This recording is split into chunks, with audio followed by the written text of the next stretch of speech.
Jamming in California. We're watching your six, folks. Stay ready, stay free. And when the world goes crazy, what should we do?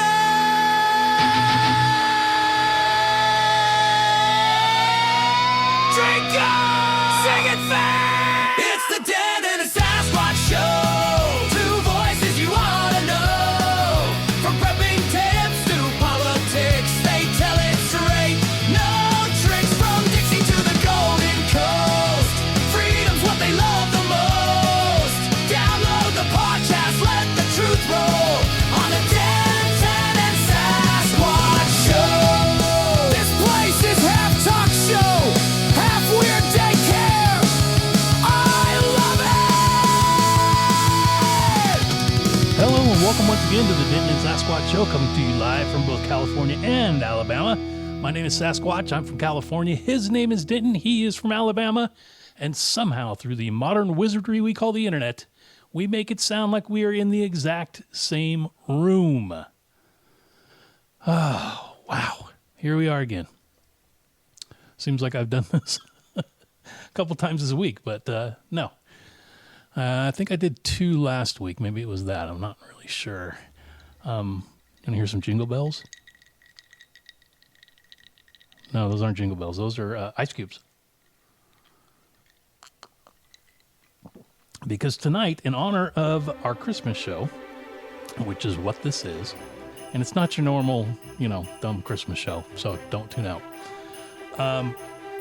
In honor of our Christmas show, I am having my traditional whiskey and Coke, which I have not had since January of last year because of my brain surgery.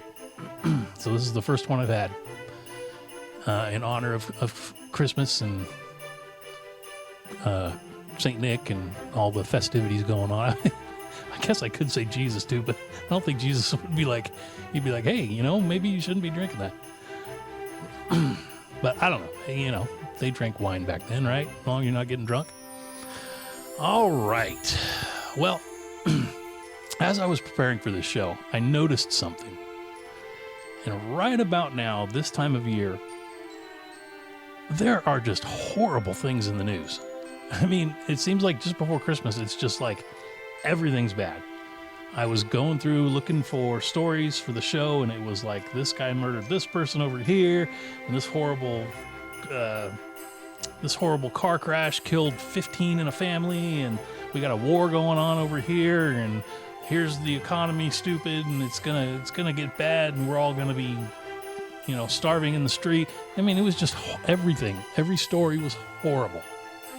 So we're not going to do that because this is a Christmas show. Christmas is about good times, happy times, and joy. And, the birth of Christ, that too. But, there's that. So anyway, if you want to get a hold of the show, you can always do so. You can email us, dentonandsasshow@gmail.com. It's really that easy. We also have a YouTube channel. You can just look up Denton and Sasquatch Show on YouTube, and you can find it, no problem. But, yeah, get my jingle bells here a little bit more. I don't know if you can hear that in the mic. Oh, that is delicious, though, I gotta say. All right. But, like I said, I make you a promise that we are not going to have any... heck is on me? It should be a giant bug. No, we're not going to have any bad news, anything like that. This is going to be an uplifting, great show. So let's get to our first story. The U.S. Department of War. Yep, this is from the U.S. Department of War. But it's not bad. The NORAD Santa Tracker tradition started with a misprinted phone number 70 years ago. Kids across the U.S. have grown accustomed to keeping track of the big guy's journey through the North America Aerospace Defense Command Santa Tracker. That's a mouthful. They can track his flight path online, watch videos of his progress through the apps, or just make a good old-fashioned phone call to find out where he is. But the whole thing wasn't cooked up by some NORAD super genius. No. I found my mouse here. No, it turns out that it was only started because of a misprint in a newspaper advertisement. This is how the tradition began. On December 24th, 1955, the folks at what was known as the Continental Air Defense Command Operations Center in Colorado were working a typical night shift when Air Force Colonel Harry Shoup got an unusual phone call. This was, All right, let's try that again. This call wasn't from the president or a general. It was from a young child in Colorado Springs who was following the directions from a local department store advertisement printed in the local newspaper. Said NORAD spokesman Preston Schlater. The youngster wanted to know the whereabouts of Santa Claus. Apparently, the newspaper ad was from Santa telling children to call him directly at the number on the page, except the number was wrong. That's why you got to check the copy, kids. It rang into the CADCOC instead, which is, now NORAD. Shoup answered the first call that came in. He could have been a Scrooge about it, but he wasn't. He talked to the parents and assured the child that the they're just going to make me say this over and over again, aren't they? Continental Air Defense Command would keep Santa safe during his Yuletide journey. Throughout the night, Shoup and his operators report Santa's location to every child that called in. Thus began the tradition, which rolled over to NORAD when it was formed in 1958, and it's been getting more popular and more technologically savvy ever since. Aside from calling in to talk, kids can email and use various social media platforms and apps to follow Santa.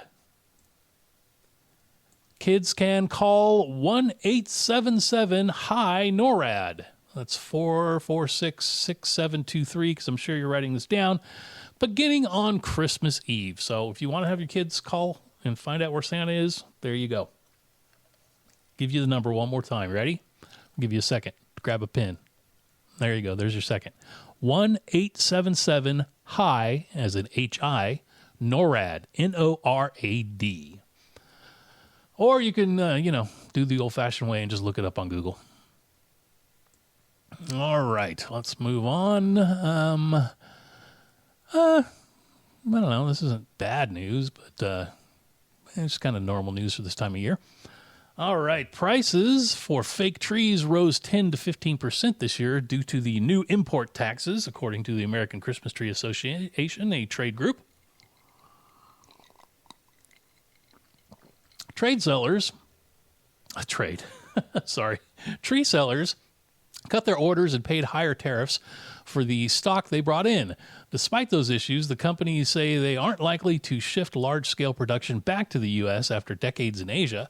Fake trees are labor-intensive and require holiday lights and other components the USA does not make, said Chris Butler, CEO of the National Tree Company, which sells more than 1 million artificial trees each year.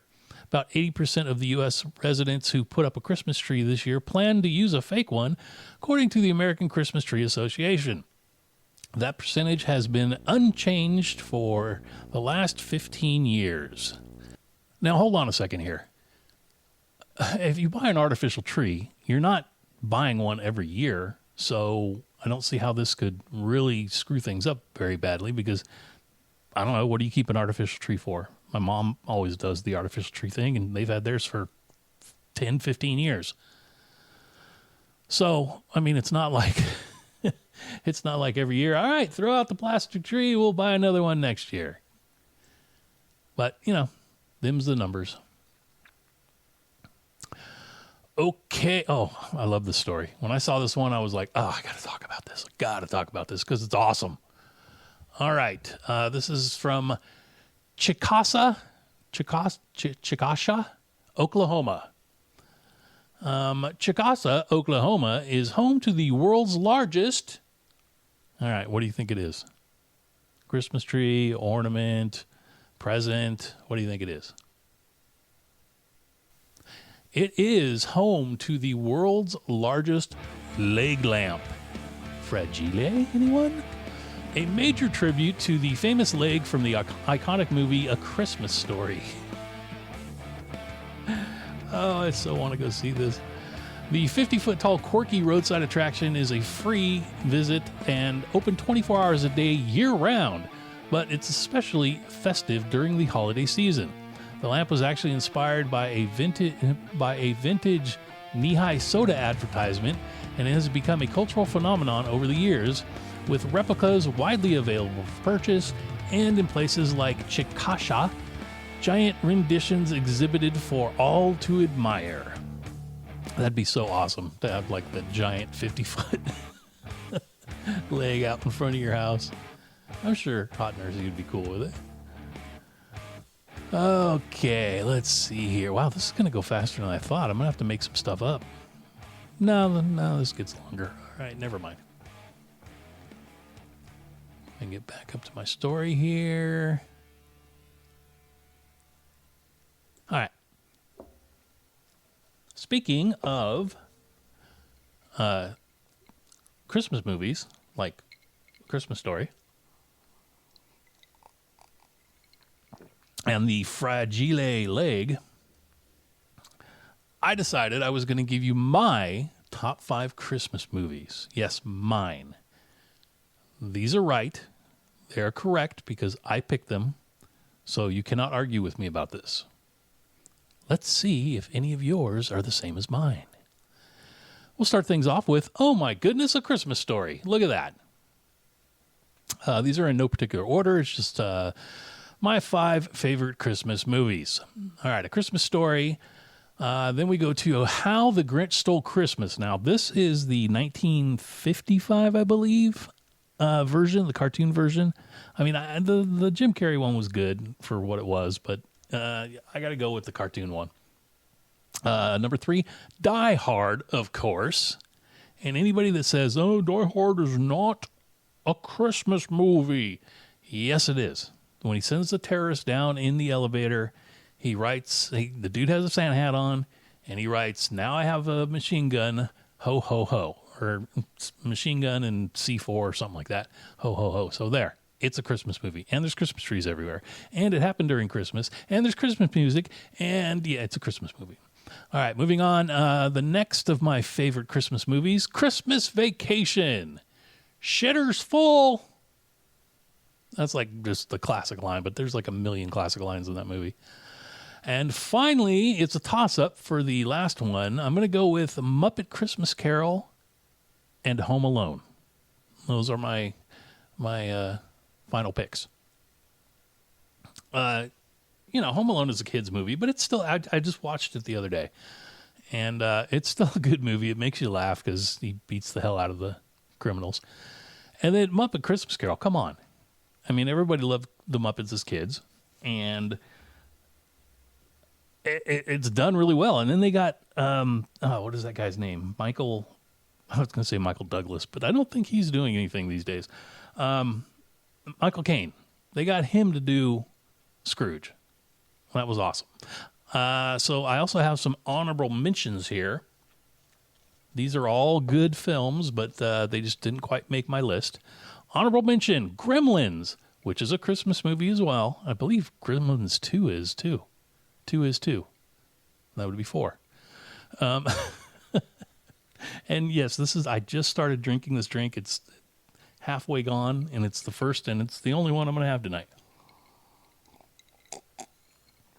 But also in my honorable mentions, like I said, Gremlins, Scrooged. Now, I watched Scrooge the other night, too, and it's a great movie. I like it. But, yeah, I don't know. It's like I said, it's still a great movie. You can't go wrong with Murray. I also watched Groundhog's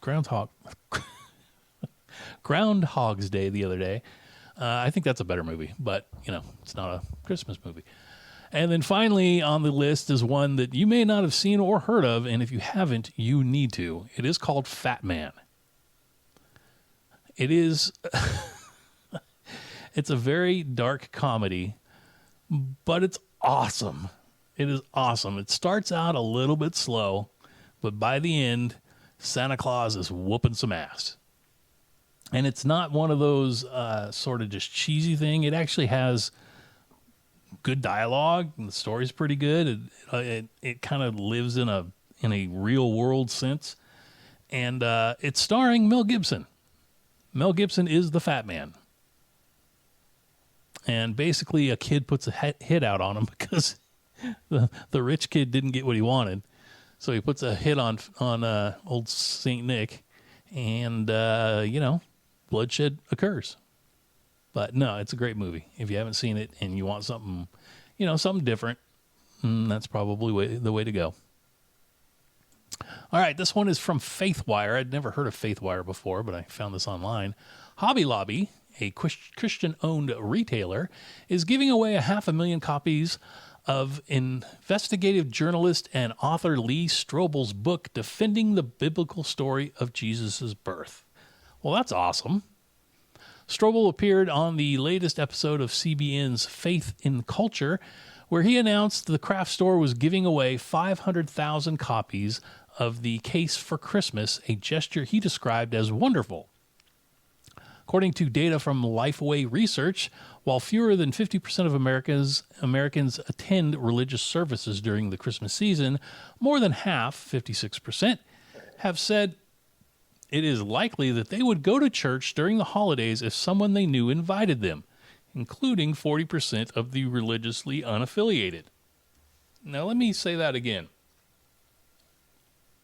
And while I do, I want you to take this as a hint. More than half, 56%, have said it is likely they would go to church during the holidays if someone they knew invited them. So if you are a churchgoer, maybe you need to invite somebody. We need to get as many people as possible under the robe of Christ, and maybe we can make this world a little bit better place. You think? Let's not leave anybody behind this Christmas, Strobel said. Let's share the gospel far and wide. This thing starts buzzing. All right. Where was I? Let's share the gospel far and wide. Let's invite people recklessly to come to church with us, and you'll be surprised at how many people, as this statistic indicated, will say yes. But yeah, inviting people to church, always a good thing. We always want to bring more people to Christ. So let's do that, shall we? Okay, we're going to move on to, I don't have any weird news this week because it's, week before Christmas, and there really weren't that many stories about Christmas that were weird. But instead, I found some interesting Christmas facts. So you're going to sit through them and listen to them while I read them off. It's kind of how this show works. All right. The Rubik's Cube was the best-selling Christmas toy in 1980, according to the Fact File. Back then, it was going for $1.99, and today it retails for approximately $10. Next up. According to the United States Postal Service, the first Christmas stamp in the U.S. featured a wreath, 2 candles, and the phrase Christmas 1962. It initially sold out pretty quickly and then was restocked, with about 862 million being sold by the end of the year. Wow. That's a lot of stamps. All right. In 1670, a German choir master asked a local confectioner to shape the candy into its traditional form, resembling a shepherd's hook. In the Christmas story, shepherds traveled far and wide to visit the infant Jesus. The symbolic candy cane helped keep his choir boys content during the long practices. Okay, I didn't want to hear about any of that kind of stuff. Because, there are a few bad apples. But I think it's cool that candy canes are actually shaped like shepherd's canes. So, if you ever wondered, it's true. This one is in honor of Denton. Speaking of which, I just talked to him today. And he's still busy caring for his mother. But hopefully we'll get him on soon. All right, this one is for Denton.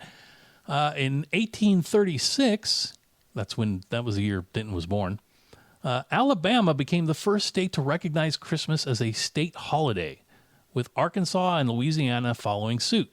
But it wasn't until 1870 that President Grant declared Christmas a national holiday.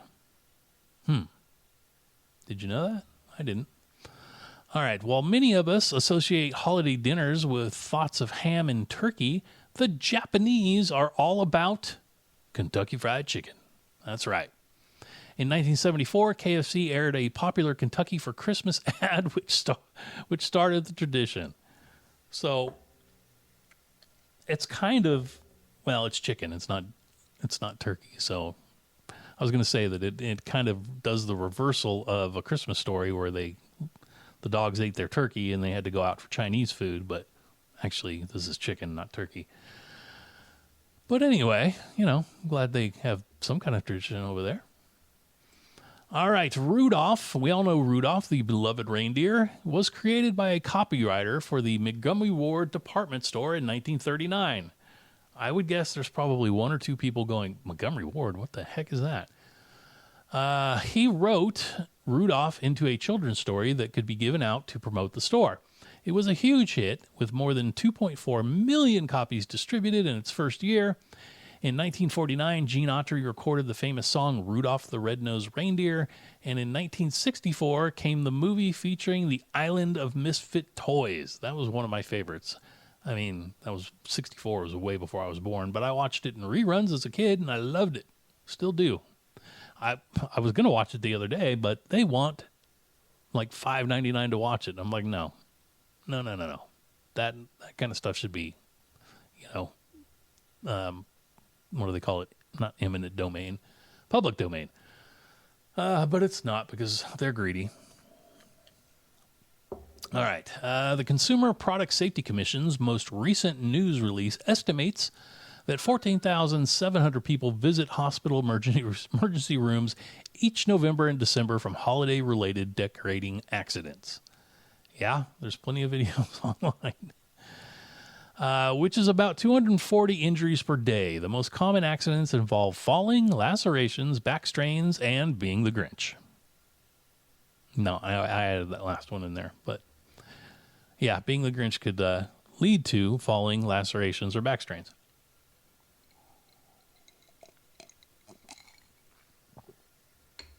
All right, moving on. Christmas decorations feel like they appear in stores earlier and earlier every year. Yeah. Okay, let's talk about that for a second.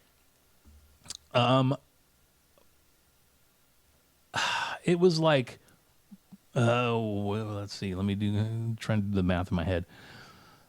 It was before October. They started putting out Halloween stuff at Home Depot, and that's fine. A little before October, makes sense. It wasn't even halfway through October. They wiped out the Halloween stuff and had Christmas stuff already. It's like, come on, let us celebrate the holiday before you start cramming another one down our throat. But anyway, Christmas decorations feel like they appear in stores earlier and earlier every year.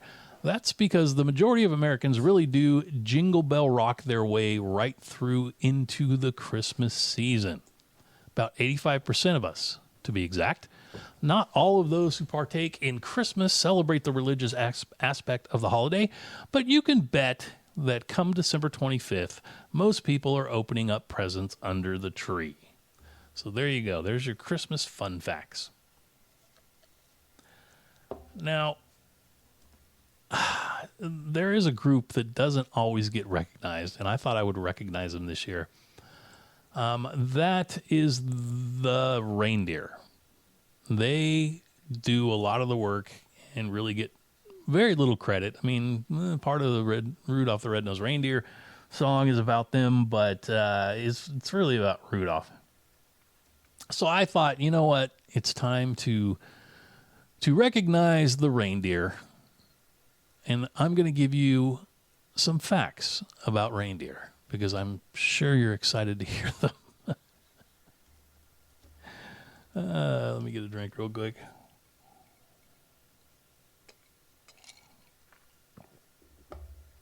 All right. There's only, let's see, 1, 2, 3. So this should go pretty quick. Nope, 1, 2, 3, 4. Sorry, I didn't see the last one. All right, facts about reindeer. Santa was speaking Dutch when he named his reindeer. Donner is actually named Donder, which means thunder, and Blitzen means lightning. So when he calls down to Donder and Blitzen, he means thunder and lightning. Interesting. Reindeer, or caribou, depending on where you live, are actually carnivores and have been known in rare cases to eat humans. What? Oh, man. All right. We've heard of reindeer games, but have you ever been told what they are? Researchers have learned reindeers enjoy Ding Dong Ditch, Spin the Bottle, Smear the Queer, and Monopoly. And last but not least, it's a common myth that reindeer can fly. They cannot, but they are known to jump over 32,000 feet when thrown from an airplane.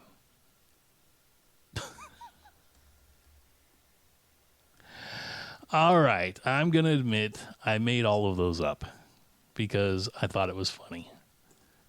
Some of you are probably sitting there going, what the heck is this dude talking about? But no, I made all those up. I mean, I guess if you did throw a reindeer from 32,000 feet, he would be kind of flying. But anyway. All right. Well, that's pretty much the end of it. Pretty short show. I thought it was going to be longer than it was. But no. Let's just remember what this holiday is all about. It's about Jesus, for one, and giving, and just being a little bit nicer this time of year. So everybody try to be good. Try to help somebody out. And if you can, it's not too late. You could donate to some kind of charity or something. Just do like I do, which is, vet the charity so people aren't stealing the money. But anyway, everybody have a good Christmas. I might do something next week, but I'm not sure. It all depends on what's going on. But we'll see. We'll see what happens. Got to say, love to my brother Denton. I hope you have a good Christmas, buddy. And to all of you out there, hope you have a good Christmas as well. Be good to each other. We'll see ya.